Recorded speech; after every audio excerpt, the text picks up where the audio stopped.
Everyone, welcome back to our channel. आप सबका स्वागत है आपके अपने YouTube channel IVF twins brother पर।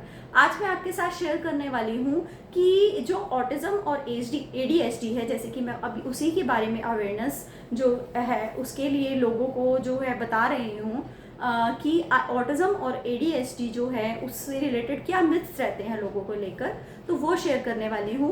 तो जो भी मेरी वीडियोस हैं प्लीज़ उसे ज़रूर लाइक कीजिए। जिस तरह से आपने दूसरे चैनल पर IVF की वीडियोस को लाइक करते हैं तो उसको भी ज़रूर लाइक कीजिए और उनके साथ शेयर कीजिए। जो आसपास के लोग हैं जिनके बच्चे हो रहे हैं, होने वाले हैं, तो वो ज़रूर इस वीडियो को ज़रूर देखिए। आपके लिए ऐसा नहीं है कि आपके बच्चे को है नहीं है तो भी आप ज़रूर देखिए अवेयरनेस के लिए, क्योंकि आपके बच्चे के लिए बेनिफिट रहने वाला है।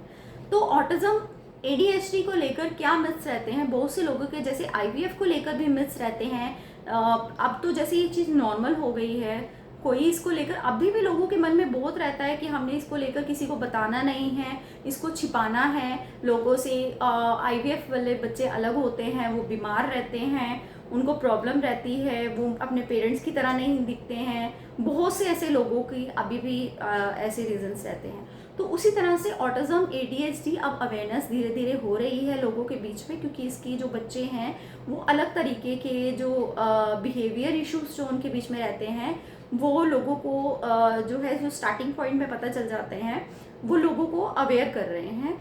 और इसके लिए गवर्नमेंट भी आने वाले टाइम में आई थिंक करना चाहिए उनको भी कुछ भी। तो देखिए, मैं आपको यही बताने वाली हूँ कि जो ऑटिज्म और ADHD है, नॉर्मली आप उनको, जैसे कि हम जब छोटे थे तो हमें पता होता था कि कोई पर्सन ऐसा है, उसको कुछ मेंटली इश्यूज हैं, तो वो क्या रहता है कि उसका फेस अलग रहता है। डाउन सिंड्रोम, जैसे कि हमारी प्रेगनेंसी में जो IVF होता है जिनका, उनको पता होगा क्योंकि उनके अल्ट्रासाउंड्स बहुत जो है नॉर्मली जो है सेकेंड ट्राइमेस्टर और थर्ड ट्राइमेस्टर में उनको डॉक्टर ये सजेस्ट करते हैं। नेजल बोन को लेकर एक टेस्ट रहता है जिसमें कुछ ऐसे पॉइंट्स बताते हैं कि जिसकी वजह से हमें ये पता चल जाता है कि होने वाले बच्चे को कोई ऐसा डाउन सिंड्रोम वगैरह की प्रॉब्लम तो नहीं है। आई थिंक से ये फर्स्ट ट्राइमेस्टर के आसपास, जब लास्ट खत्म होने वाला होता है थर्ड मंथ, तो उसके आसपास होता है हमारा तो अल्ट्रासाउंड, तो उसमें पता चलता है। तो उसमें क्या होता है कि जो डाउन सिंड्रोम के बच्चे होते हैं, आपने देखा होगा उनके फेशियल एक्सप्रेशंस अलग होते हैं, हैंड मूवमेंट्स अलग से होती हैं, उनके चलने का तरीका अलग होता है, उनके देखने का तरीका अलग होता है, उनके फेस ही मिलते जुलते होते हैं, अलग तरीके के होते हैं। तो वो डाउन सिंड्रोम के बच्चे होते हैं जो होते हैं। तो देखिए, बच्चे सभी के लिए इक्वल होते हैं, चाहे उन्हें कोई भी प्रॉब्लम हो। ठीक है, सभी पेरेंट्स के लिए वो अपने बहुत अच्छे तरीके से उनको ट्रीट करते हैं। तो मैं यही कहना चाहूँगी, जो ऑटिज्म और ADHD है उसमें आप फेशियल एक्सप्रेशन से आपको पता नहीं चलेगा, क्योंकि वो नॉर्मली सबकी तरह नॉर्मल बच्चों की तरह ही होते हैं और वो नॉर्मल ही हैं, वो अब नॉर्मल नहीं है, कोई मेंटली इश्यूज नहीं उनको होते हैं। ठीक है, उसमें ऐसा कोई बीमारी भी नहीं है, तो इसलिए कोई ऐसा मेंटली इश्यूज भी नहीं उनको होते कि उनको हम कुछ अलग तरह से ट्रीट करें, ऐसा कुछ नहीं होता। बस उनको जो होता है, थोड़ा उनके समझने के तरीके अलग होते हैं, उनका वो सब कुछ समझते हैं, सिर्फ वो एक्सप्रेस नहीं कर पाते। वो एक्सप्रेस करना ही हमें उनको सिखाना है। ठीक है, तो इस तरह की चीज़ें होती है। तो इसको लेकर बहुत सारे मिथ्स हैं कि कई ऐसे लोग कहते हैं कि हम, जैसे अब प्रेगनेंसी है, प्रेगनेंसी में कहीं लेडीज़ क्या होती हैं, वो वर्किंग होती हैं, वो बाहर भी जाती हैं। कई तो होते हैं ना कि छुप के अंदर बैठे रहते हैं 9 के 9 महीने, लेकिन कई लेडीज़ होती हैं, मैंने अपने आसपास के एरिया में देखा है कई। एक मैं आपको बताऊं, मेरे ही घर के सामने एक लेडी रहती थी। ठीक है, उन्होंने मेरे से अपनी भाभी का नेम लेकर IVF से रिलेटेड जो भी उनको हेल्प चाहिए थी वो मुझे फ़ोन करते थे। मेरी मम्मी से उन्होंने नंबर लिया, तो उन्होंने ये नहीं बताया कि मेरा IVF हुआ है, मुझे ब्लीडिंग हो रही है या मुझे कोई कॉम्प्लिकेशंस है। तो वो अपना नाम लेकर नहीं, अपनी भाभी का नाम लेकर पूरी प्रेगनेंसी में मेरे से पूछते रहे। मुझे ये चीज़ नहीं पता थी, मुझे बाद में पता चली कि उसकी जो भाभी है उनके बच्चे तो इतने बड़े बड़े हो गए तो उसको खुद को उन्होंने IVF कराया था। तो उन्होंने ये झूठ बोला। तो वो 9th मंथ तक अंदर रहे, तो उनके एक बेटे को भी ये वाली प्रॉब्लम हो गई। तो मोस्टली ऐसा लगता भी है।